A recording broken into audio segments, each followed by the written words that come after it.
Verifying your business on Zego Insurance is an important step to ensure you can access the services. Follow these simple steps to complete the verification process.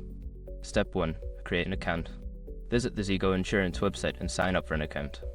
Fill in the required information, including your business name, email address, and contact details.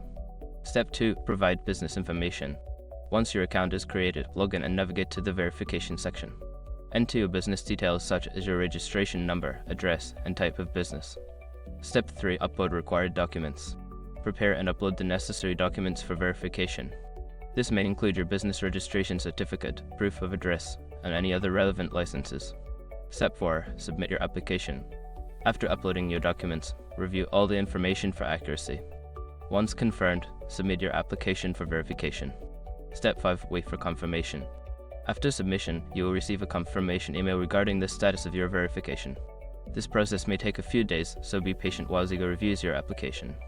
Once you have completed these steps, you will be on your way to successfully verifying your business with Zego Insurance.